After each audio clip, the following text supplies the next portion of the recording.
मेरे दिल की धड़कन, मेरे जीने की वजह है तू।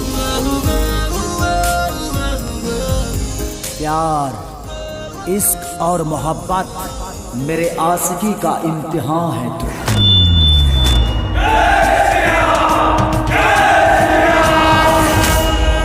विद्या ददाती विनयम, माहौल को कर दे धुआं धुआं, चल मार ले कश दो कश। विनयाम दाती पात्रता, धन धर्म तथा सुख। मन मगन मगन मन मगन मगन मन मगन मगन शिव में।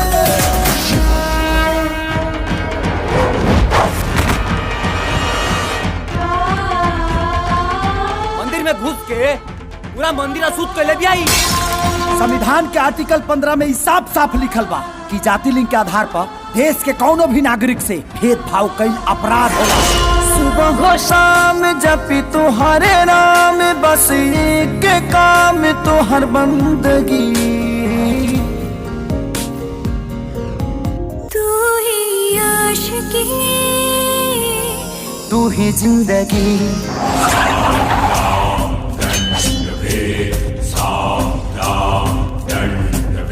बाहर अम्मी के सनातन धर्म, यहाँ हर जाति के अलग महत्व दिहल गई बा। देखा, दलित के हाथ से बनल डाला पूजे के एगो अलग परंपरा। हमनी के अछूत है, हमेशा गाड़ी सुने वाला अछूत।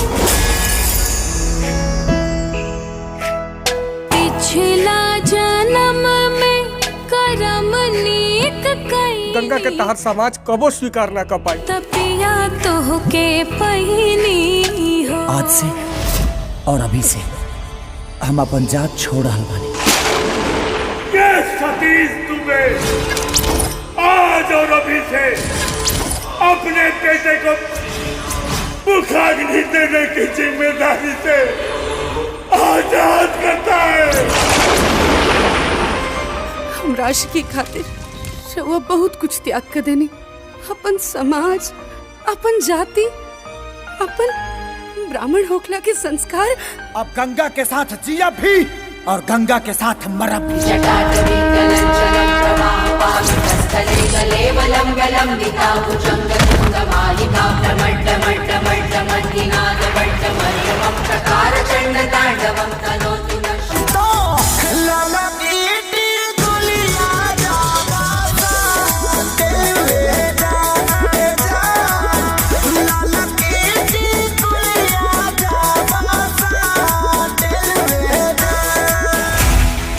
जीते जी अपना बेइज्जती के कबो ना भुलाई।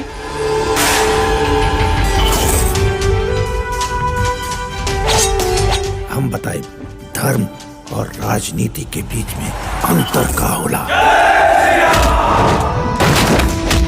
अपना जात का समझकर उसको छोड़ दिए। इस बार चारों तरफ दिखेगा चाहिए आग ही आग।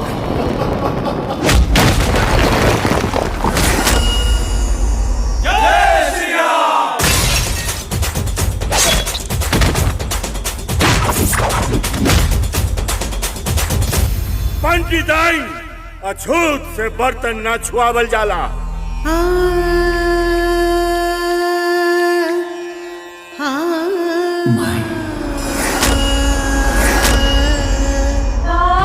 एके बूंद एके मलमूतर, एके चाम एके गुदा, एक ज्योति से सब उत्पन्ना।